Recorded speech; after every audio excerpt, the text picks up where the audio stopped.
Today's topic is nightmarish experiences and what I myself make of them.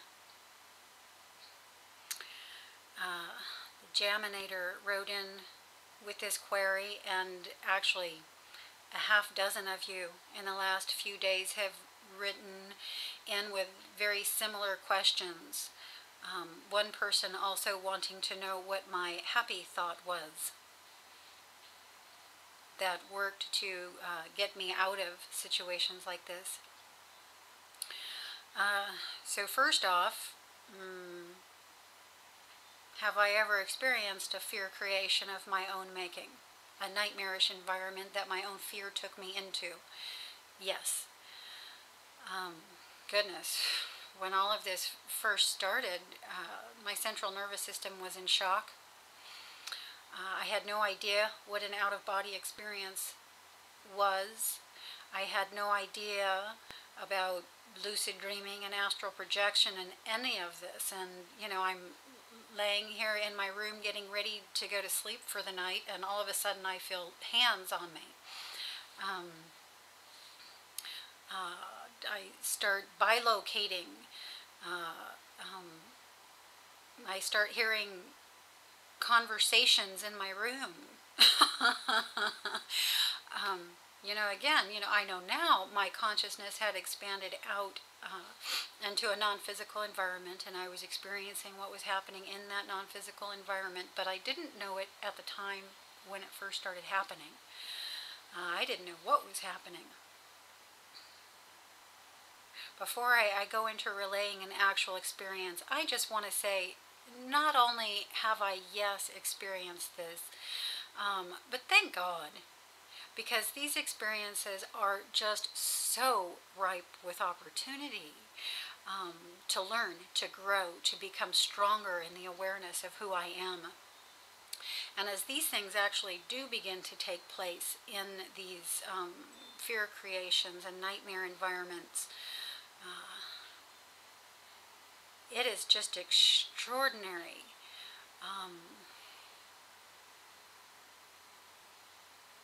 How wonderfully powerful I begin to feel in my awareness, my rock-solid awareness of who I am.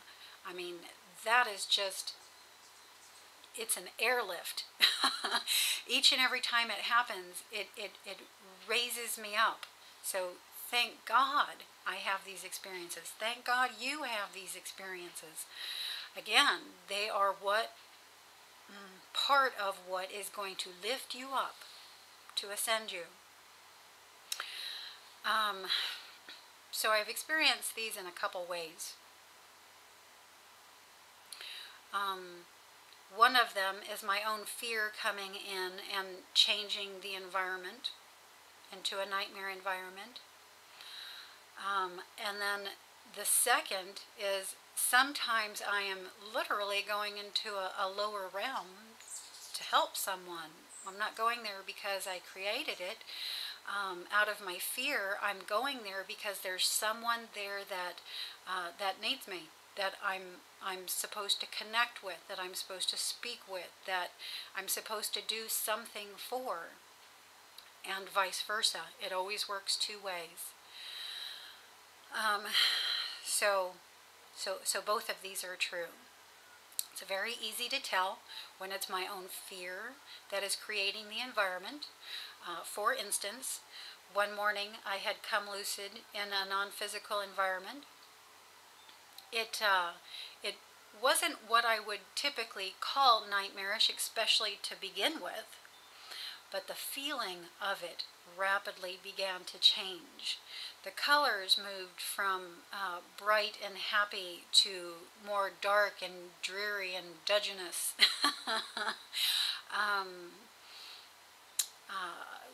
The literal thing that happened in the environment as I started going into fear was I fell down through the floor. I fell through the floor into a basement. And as I'm going through this basement, very rapidly, lucid, but not wholly lucid, because when I start going into my fear, of course, consciousness begins to be lost, lucidity lowers, but I could feel myself going towards something that I really did not want to go into. And for the first time ever in a lucid dream, especially with low lucidity, I was able to stop, to literally stop and realize I was in a non-physical environment, because that's what gets you out of the fear. When you realize you're in a non-physical environment, you realize that nothing can happen to you. Nothing dire, nothing life-threatening. Things can happen that can scare the heebie-jeebies out of you, sure. But nothing life-threatening. The more lucid I am, and again, I'm lucid about the fact that I'm in a non-physical environment, that I can't die. I can't even really be hurt. And the more lucid I am about this, the less likely it is for anything like that to even begin to start to occur. But anyway, so I was just able to stop. I literally just screamed, "Stop!" you know, or "No." And then it was my habit at the time to, when I became lucid in the dream, as soon as I knew it, I would just squeal it, you know. I'm dreaming, you know. And as soon as I did that, of course, because of the excitation I was feeling in my body, I immediately would transition out. And it was like in that instant, I learned how to stop a situation that was snowballing steadily downhill, steadily into a bad situation. I learned how to stop it by literally stopping and saying, "I'm dreaming," you know, until I got it. That's what I did in this case. Multiple times I've been taken into the lower realms to assist someone and be assisted by someone there. And that part I'm not really going to go into right now. It would make the video too long. Perhaps another time we can talk about retrievals and the service work that we do to help one another when we're in the non-physical. Okay, my happy thought.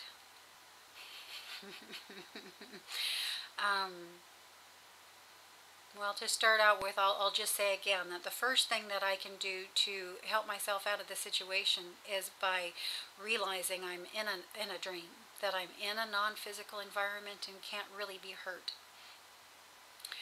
The second thing that I realize is no matter where I am, no matter what the environment is, there's only one reason I'm there. There's only one reason I could ever be there. And that's to bring love into this place. That's my job. That's my mission. And the stronger I remember my mission, the more wonderful and satisfying and just truly incredible all these experiences are.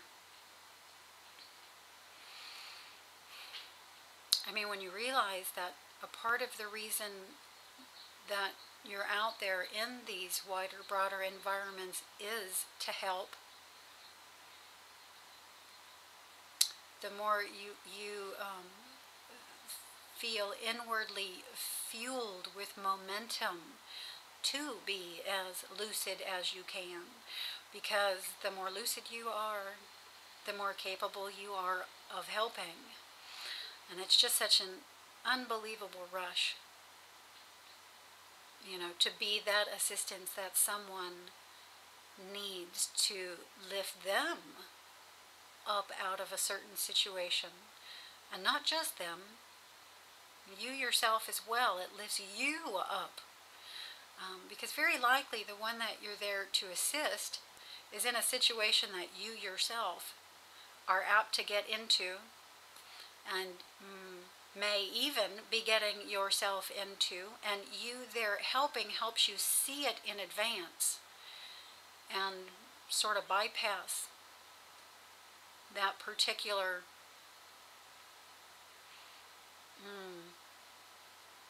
I'm not coming up with a word for it, but situation.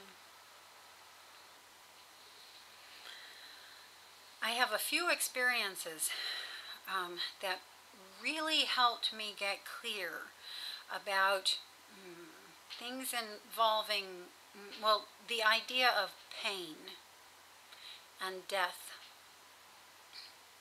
And I'm just going to relay one of those to you right here because the video is getting a bit long. But one afternoon I was in a practice and came lucid. My consciousness opened out into the etheric, and in my room I was already experiencing energetic phenomena through my body. And when my consciousness opened out into the etheric, I could see visually what those energetic sensations were. What I saw in my room here with me was a lion and a black bear. I wasn't afraid because of the sensations that I was already feeling in my body.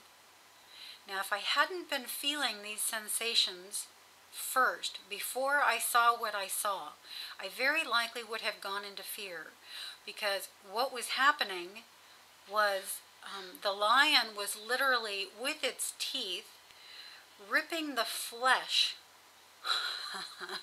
off my body.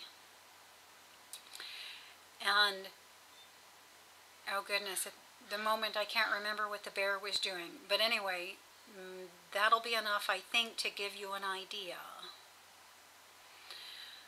So the point here is that what we as physical beings would normally think of as painful, that, you know, the thought of would send us into fear, in the non-physical, it's not experienced the same way. So a lion biting into my flesh was felt euphorically, literally euphorically through my body. How can you be afraid of that? I mean, it's like all you want to do is dive into more of it. And certain situations like that helped me get on top of the way things are felt, the way sensations are felt while in the non-physical. Very different than from the physical, where you can actually experience pain. The next thing I'm learning, and don't take me verbatim on this because I'm still discovering it. I'm not 100% certain here, but I'm getting clear about it. Everything you see in the non-physical is a portal. So if you are standing there in front of something that's scaring you, an item, a knife, a gun, a person, anything, dive into it like you would dive into a pool, and whoosh, you're out of there. You will resurface in a whole nother environment.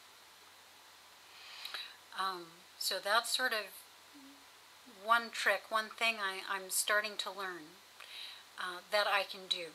So if I'm somewhere where I don't want to be, or I'm scared and I don't know how to get myself out, my automatic impulse now is to just dive into it. Just dive right into it like I dive into a pool.